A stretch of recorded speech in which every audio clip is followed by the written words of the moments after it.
Hello and welcome to another video. My name's Axel. I'm Sean. And today we are here back again in Manchester for the Love of Wrestling, Europe's largest wrestling convention. I was here yesterday. If you want to see day one with all the panels and the guests, check that out on the channel. Sean wasn't here yesterday, so it is his first time. We've just walked around the venue. I've shown him what's here. Are you excited, Sean? I can't wait. It looks really good. There's so many opportunities for meet and greets, get autographs, so much memorabilia, so many photo opportunities. It's just so much fun. If you're a wrestling fan, it's a great place to be. It really is. There's so much to do, and at only £50 a ticket for the weekend, I think it is well worth the money. I did also go to the Future Shock for the Love of Wrestling after party yesterday, which was also brilliant to see some ex-WWE stars against Future Shock stars in the ring. You can check that vlog out on the channel as well. But coming up today, I'm going to meet Mark Henry. I'm going to meet Jake the Snake Roberts, and you never know what else we might pick up as well. Yeah, I've not booked any autographs, so I might get a few. There's a few here that I really want to meet. I've always been a massive fan of Heath Slater. You know, I got kids. So with that said, come along with us for day 2 at For the Love of Wrestling.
We are honored to have you in Manchester, the voice of so many different shows, WWF of course. We are so happy to have you here, but you were here yesterday meeting all of your adoring fans. How has Manchester been treating you so far? Oh, it has been just a fantastic trip. I have not been back in the UK since Wembley. SummerSlam, how many remember that event? 92. Yes. Really, wasn't that just, honestly, I did a lot of events. And it's not just because I'm here in England, it was my all-time favorite event that I got to do because...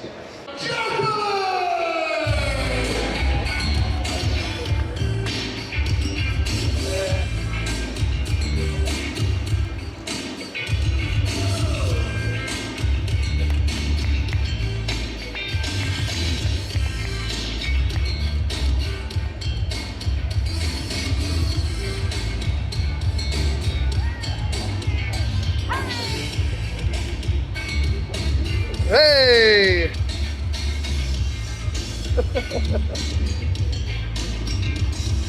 I started in Dallas. I trained with the Von area. I worked with the Von area. Then from there, I went to Tennessee, USWA. I worked for Lawler, the Jarretts, and then I went to WCW, then WWF. And that's what a journey. I wrestled more than male wrestling than female wrestling. That's why I made that PWI 500. I wish I could have wrestled China. I never had a match against China. I've been in the WWE for like 7 years. Never wrestled China. But I hope that like influence other female wrestlers. That we can look good, but we can kick booty too. Right? We're tough. We're tough. We got a pushover. You're about to meet Jake the Snake Roberts. How do you feel? Buzzing, excited, can't wait.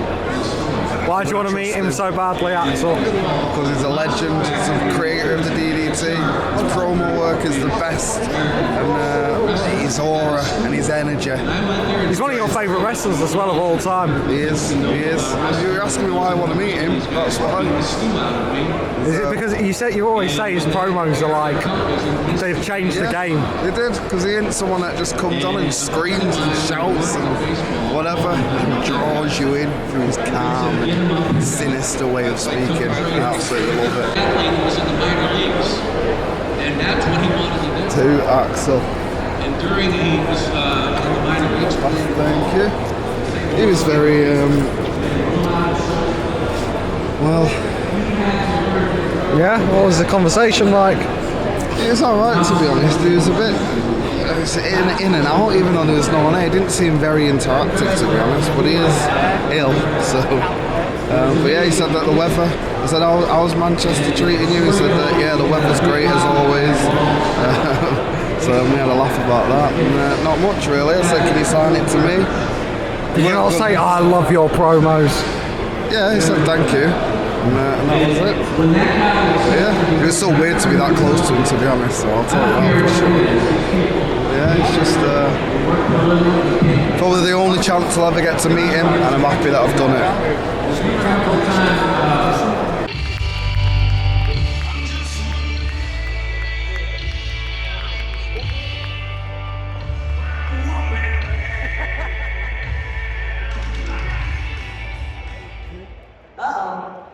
Hold up, baby! Yes! You all gotta get off your hands and cheer for the one-man band, baby! Woo! Is it quiet? Are y'all asleep? What's going on? You guys don't feel like y'all want me here? There we go, I hear a little bit. But no, my favorite is Sting. Dude, Sting is 100% like has been my favorite since I was like 6 years old. Right? He's pretty damn good too. So I had a basketball scholarship, Division II. I was pretty good in sports in high school and everything. So I went there to play basketball, and then I forgot about, whenever you go to school, you have to do your work also, and not just play sports. So kind of lost my scholarship. I was 18 and stupid, man. I didn't know what I was doing. And then I went to a JUCO school where I just hated it. And then next thing you know, I just quit, told my mom. Then she's like, what do you want to do? I said, I want to be a wrestler. And she's like, what the? I'm sure she was thrilled. Exactly. She's looking at me like, are you kidding me? Like, no. So then, I didn't have a father growing up. So my grandfather was pretty much my father figure. So he would always be the man at our house, the other kid's house, everybody. He was just a man. So I went to him and like, Pop, man, I want to be a wrestler. I think I could do it, He loves wrestling ever since I was a kid, because he got me watching it.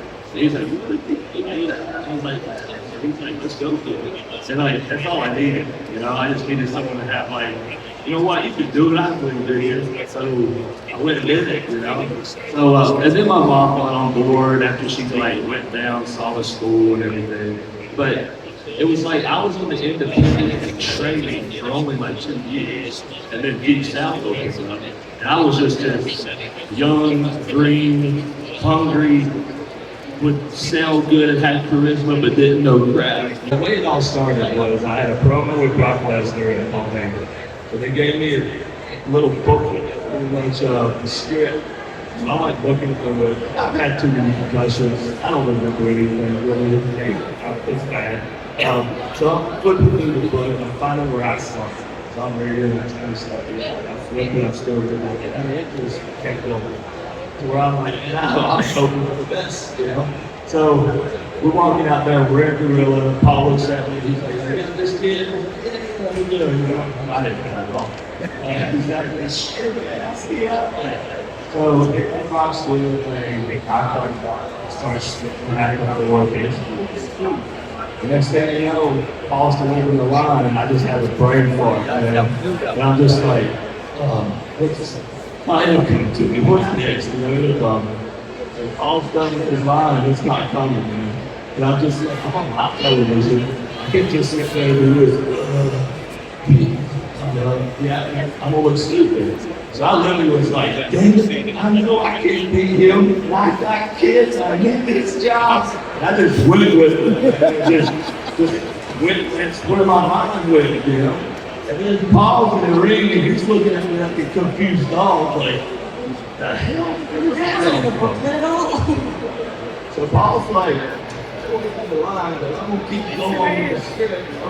So when Paul kept going, I found it clicked back in. I was like, oh, this is where we're at. Thank God he's a professional, you know. But we literally praying for it. First thing that came to my mind was, damn it, I got kids to do this job.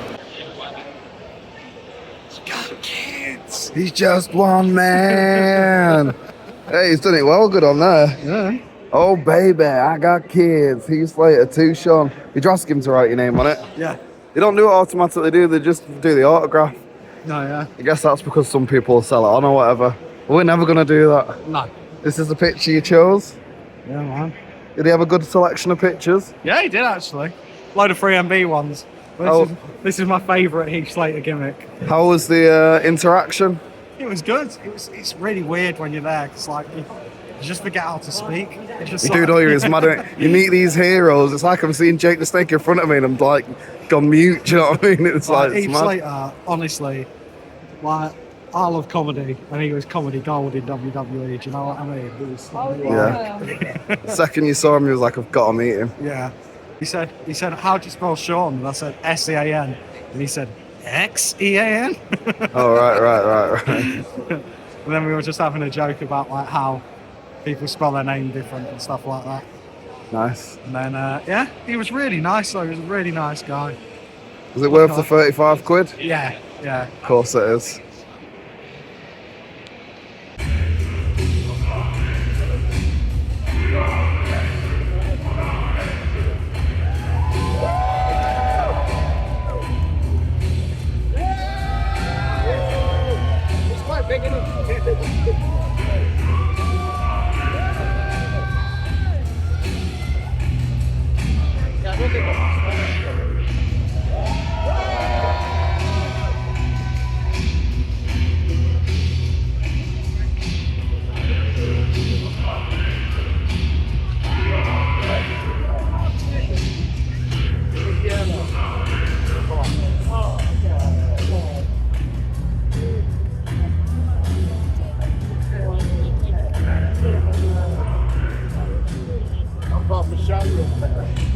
This all started with a gentleman named Ernie Ladd.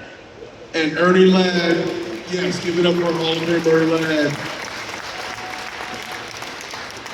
Ernie Ladd crawled so Ron Simmons could walk. And Ron Simmons walked so Mark Henry and I could run. And we ran so the guys today could sprint a damn marathon. That it all is from the learning tree of Ernie Ladd. We're all good friends, and we all communicate with each other. And the coolest thing about the thing for me is we all went on and had our own careers after the nation. You know, we all were successful after that. And to me, man, it's a brotherhood that'll never go away. And even though The Rock never put us in no movies, I'm still waiting to be in a Rock movie. The funny thing about me is I came to TV, and we'll make the story real short. I came to TV and I was gonna be Papa Shango. I was gonna be a newer, more serious version of Papa Shango. And then Vince calls me to the office and says, change your plans. And they put me in the Nation of Domination that day, and that was a decision made then. And I think because the Godfather became out of that, and I got to know all these guys so well, man, it was the best thing that ever happened to me is the Nation. D-Lo was the one that was like, hey, it's okay to kick it and party and have a good time, but at the end of the day, somebody's life is on the line. We're protecting somebody. So, you know, and D-Lo was the foundation. And Mark, I really appreciate your words. And I've been asked a few times if I'll ever be in the Hall of Fame. And if I am, you know, one day maybe it'll happen, but my Hall of Fame is sitting right here next to me. as long as I have the love and appreciation of these three men here, and I have the love and appreciation of the fans, that's really the only damn Hall of Fame I ever need to be in. You know.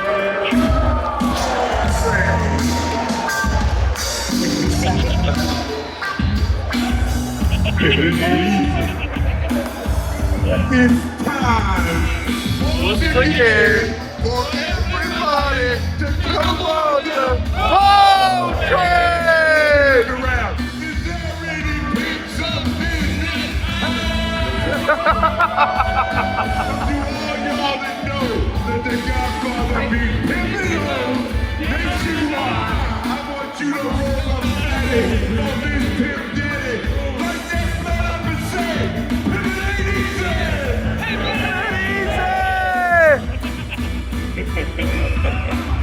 Man, pivot ain't easy.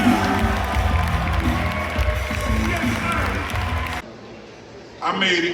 When I went to the ring, everybody thought that I was going to kill whoever was in the ring. The reason that I became champion is because whenever somebody would beat me, the crowd started booing.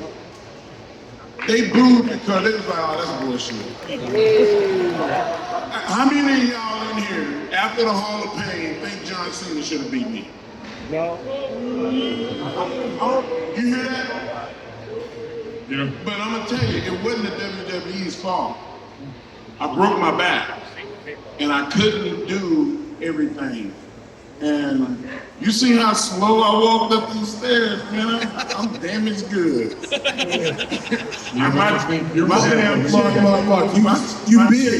My check engine light is on. But Mark, you big. You ain't damaged, you just big. No, I'm 100 pounds smaller than that. And you still big. You're still strong. I said, I wish I could pay extra for you to World's Strongest Slam me. He says, oh, you don't want them. There he is. He's even drawn on the weights for the World's Strongest Man. Shook his hand. He's one big man. Have fun with it. Yeah, absolutely loved it. This is one of the reasons why I love this wrestling convention, because there's no separation between the wrestlers and the guests. Like when you go to normal conventions, you just come out on the stage and you separate away. Obviously you still get to meet people, shake their hands, get autographs and things. Well, they come out, they come through the crowd, you get to touch all the hands, they do the panel and things. They come through the crowd as the way that they would at wrestling. So there's no separation at any point between you and your heroes. And they always say don't meet your heroes because they'll let you down. And so far I haven't been. So it's worth every penny. Love it.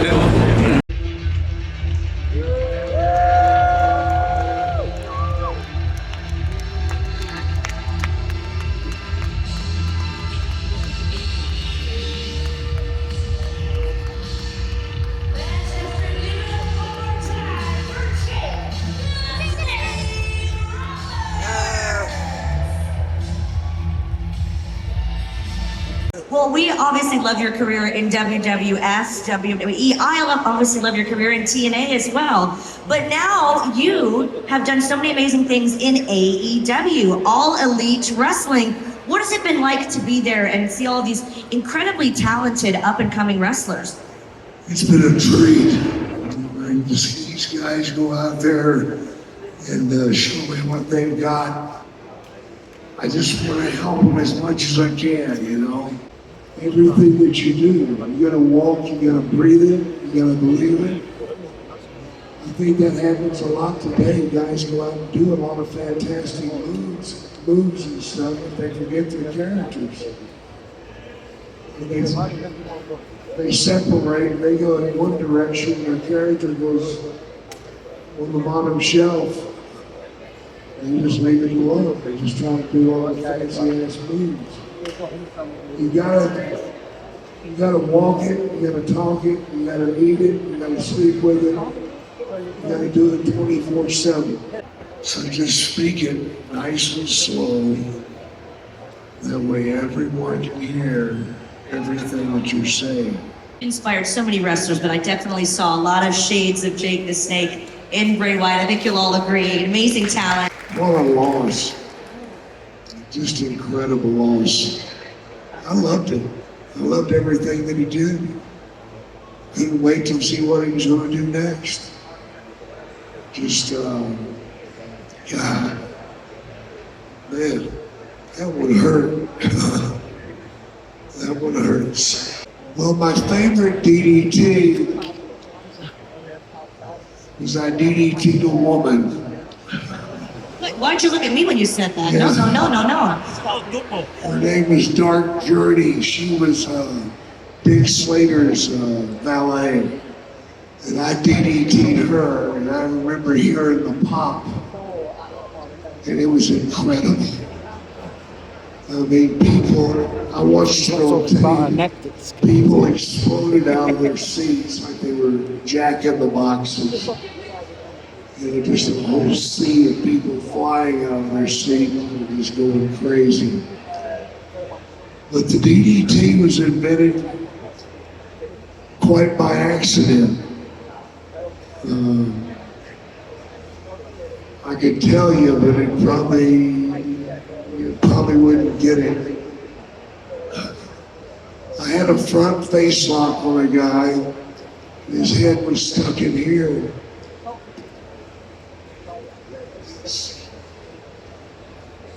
Squeezing his head. And he went to drive me back into the corner, but he stepped on my foot. And when he stepped on my foot, I fell. Well, it knocked him out.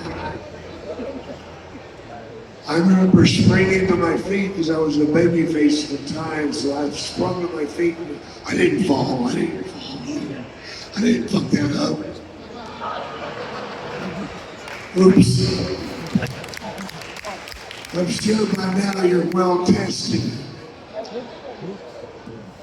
But that's how it started. They said it was a gentleman's club, and there was no gentleman in there.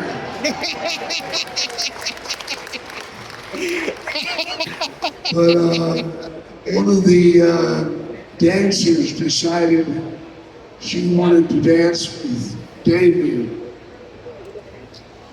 And I told her, I said, he's not happy. He's a little frisky right now. And she told me, I'm not afraid of that.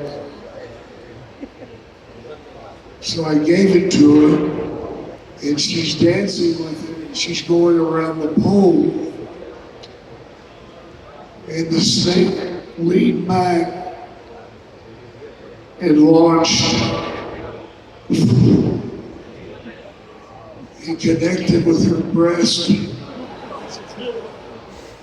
So now she's screaming, going around the pole,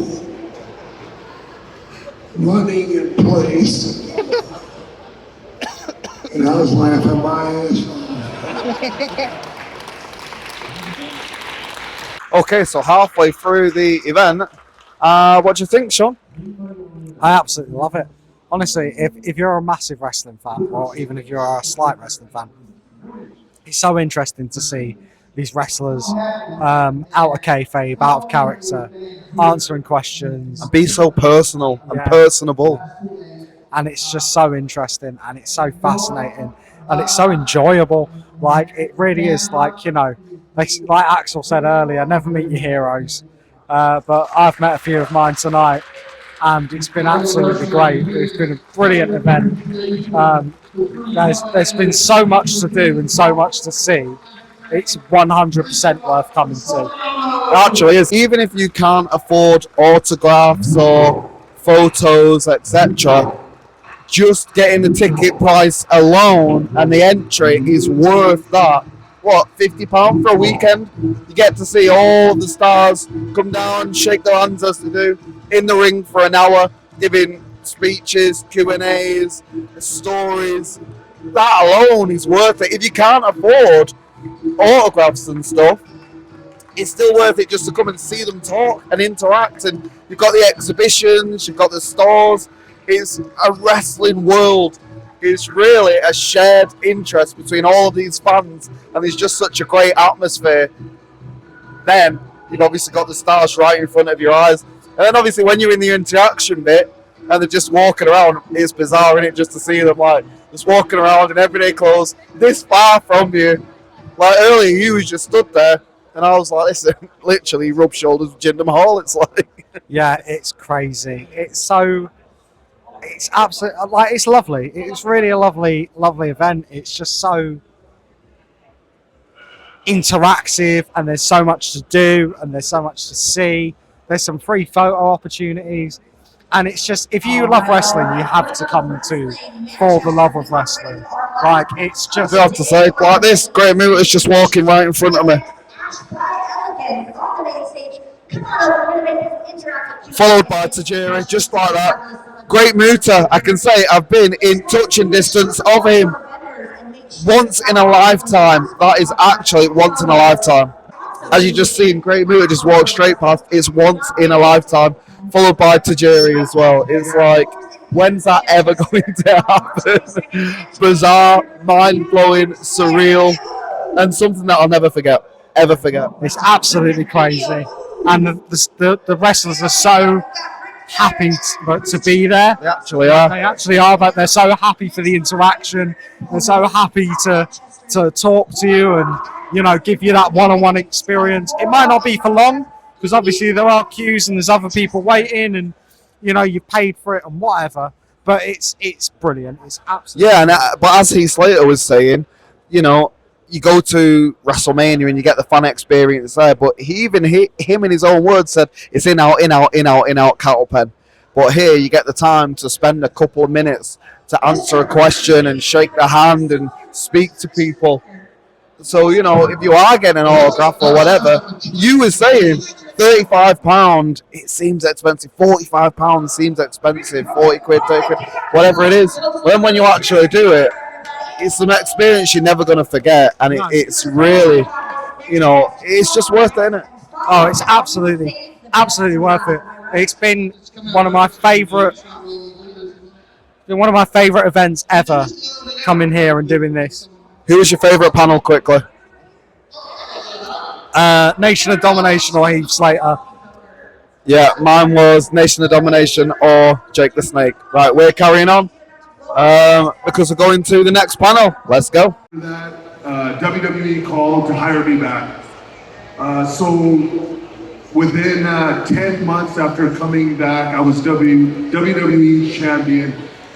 So you asked, how did it feel? It felt amazing, because 10 months prior, a year prior, like, I was pretty much rock bottom. Nobody wanted to book me, and I don't blame them, because I wasn't being the performer, the athlete, the wrestler that I needed to be. So winning the WWE Championship was a huge, not just an accomplishment, but on a personal level, just knowing my journey from where I started, getting to WWE at a young age, getting released, getting back, getting in crazy shape, growing so much as a performer, and ultimately becoming WWE champion. So it was great. Like, in my mind, I'm looking around the locker room at that time. Dean Ambrose, John Moxley. He hadn't debuted yet. He was just doing dark matches. So I'm like, maybe Dean Ambrose, and boy, was I wrong. I thought maybe Kurt Hawkins, maybe a Fandango at that time, Johnny Curtis. He hadn't debuted as Fandango yet. And I jokingly said, watch, I'll be in the band. Complete joke. And lo and behold, I found out that I was going to be a member of the band. At first, it was like such a shock. I'm like, oh my God, this is career suicide. Like, I can't be in a band. What am I doing? But you just have to embrace it. And we actually embraced it too much, where we thought we were legit rock stars, which led to the downfall, which ultimately led to the comeback to the WWE Championship. So without 3MB, there would be no Maharaja, there would be no WWE Champion. My journey, everybody knew my story, and I think it was inspiring. It showed the rest of the locker room, like, any of us can rise up and become WWE Champion. Like, our destiny is really, really in our hands. I know that the theory is I was just given the championship to be for India, etc. Believe me, guys, I was just as Indian when I got released. I was just as Indian when I got hired just to fill roster space. So when I got hired to come back, Raw and SmackDown were having 2 separate rosters, and they just hired a few of us to come back to fill roster space. That were already TV ready, TV experienced. Myself, Kurt Hawkins, Shelton Benjamin. There was a few others, maybe Mickey James, I believe. So I wasn't brought back to become WWE champion. I just continued. I had already started my journey in transforming myself. And in my early matches, you can see my first match back, one of them, it was on Raw against Neville Pac. I wasn't in great shape, not the shape that the Maharaja became, but I was already on that journey. And I was fortunate that I wasn't on Raw every week. I was mostly wrestling on the show called Main Event that nobody watches. So I was getting my reps in on Main Event, transforming myself, getting myself ready. And it was supposed to be Rusev and Randy going into Backlash, but Rusev got hurt. And right place, right time, I was ready, and it was Vince McMahon's decision to give me the spot. And actually Randy Orton had told me that this was just gonna be a one-off. He's like, this is just one pay-per-view, maybe you're gonna work, Rusev's gonna come back and I'm gonna work Rusev.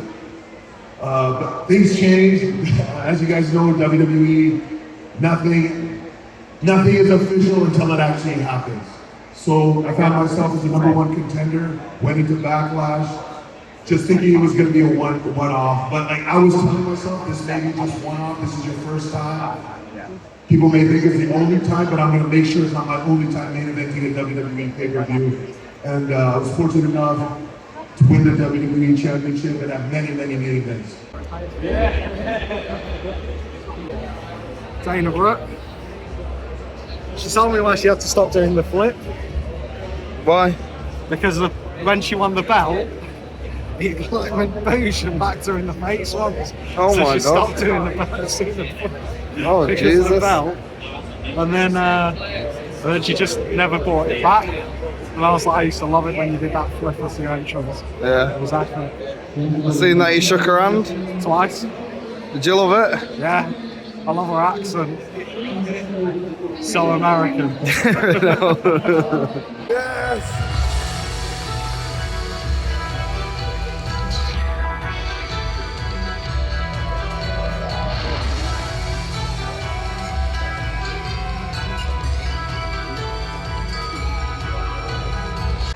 Great Muta. Also, you know, Keiji Muta.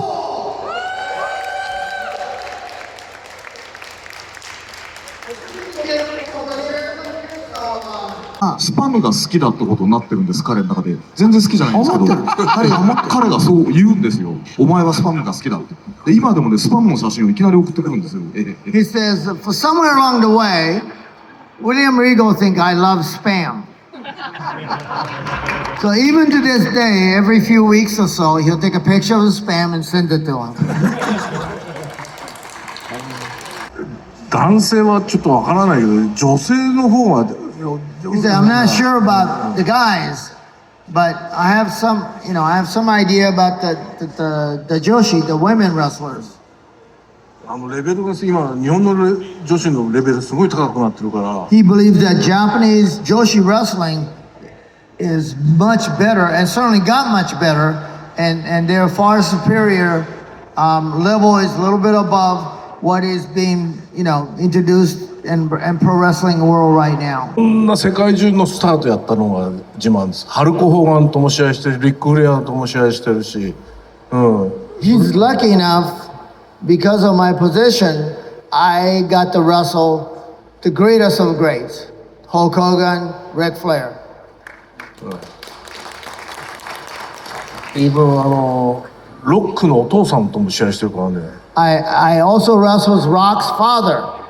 ロッキー・ジョンソン。出してこの WWE でこの這い上がったのがエディ・ゲル。これも何度も試合してる日本で。He says I have wrestled with all of them and certainly many times in Japan. But out of all those great guerreros, course, Eddie became a huge star. 抜けてきちまったから He says, as you can see, I used to have gray hair. いや As time went on, I started to lose them. So, yeah, as you can understand. So he started kind of covering, so that's why he started painting his face. Get those photos, ladies and gentlemen. Once in a lifetime, there's a lot to drink in here. Doesn't she look fabulous?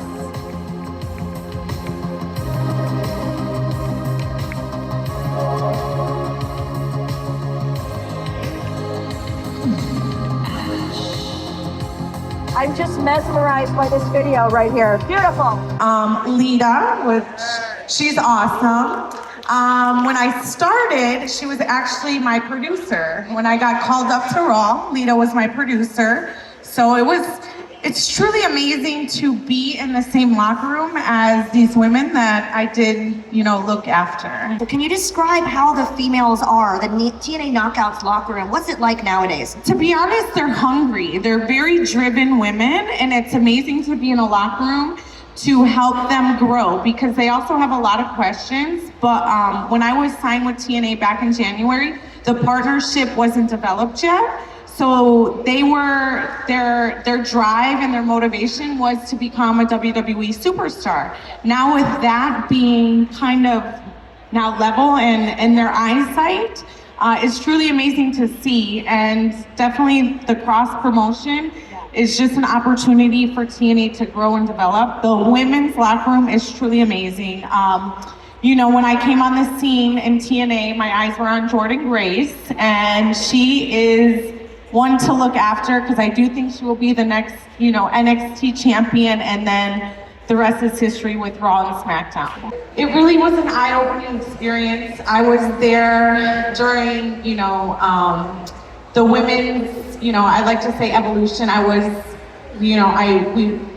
I say as Charlotte Flair, myself, Sasha Banks, Bayley, everyone in that era of NXT. It was just truly amazing. Asuka, I was Asuka's first opponent when she, came to the States. I was on the first ever NXT takeover. I was on the first Evolution, the Women's Evolution, the first Women's Royal Rumble. So it's been an amazing journey. Also, I started my career with Charlotte Flair by my side. I had Ric Flair by my side. So it's very memorable moments in my career. Anything that was put in my lap, I kind of took it and ran with it. It was Emma first. We were called END, Emma and Dana. And we actually came here to the UK and toured London, UK, everywhere. And Emma had a match with Asuka. So then I was called up with Emma. Emma got hurt, and then I was with Charlotte's protege. That was a great storyline. Then I went with Titus Worldwide, and then I went with Mandy Rose, and then I had like a singles run for a bit. The 15-time 24/7 champion, which I hold that title close to my heart. As people may have seen in interviews, I wanted to elevate that title to give it another meaning, which was another, women's mid-card title, which I must say I'm very proud of the women now that they have that opportunity on both Raw and SmackDown, not only to become the Raw or SmackDown champion, there's another opportunity for them to have a title around their waist. Chelsea Green's doing a great job as well, as you know, Chelsea. So hats off to that. I'm very, very proud of the women there. And that was For the Love of Wrestling, Day 2. Sean's first day there. Did you enjoy it overall, Sean? Absolutely loved it. So much fun, so much interaction, so much to do. Absolutely brilliant convention. It was great. Even though I've only got 3 autographs, it feels like I've met so many more because I've got to touch the hands of so many of the stars there. I've listened to them for an hour each. I've interacted with them. It was absolutely great. Truly, certain things that were once in a lifetime, like seeing the great Muta there. You also asked him a question, and when will I get to see Jake the Snake Roberts again? I don't know, but we've really done some things that I'll never forget here. That I'll never forget. Yeah, it was absolutely brilliant, and the cosplay aspect of it as well. People just walking around. It's just good to be around a load of wrestling fans who are really enjoying themselves, and just being in that atmosphere. It's absolutely brilliant. Exactly, great vibe, great atmosphere, and we cannot wait to do it all over again. Bring on For the Love of Wrestling next year. Bring it on. My name's Axel. I'm Sean. And we'll see you in another video. Bye.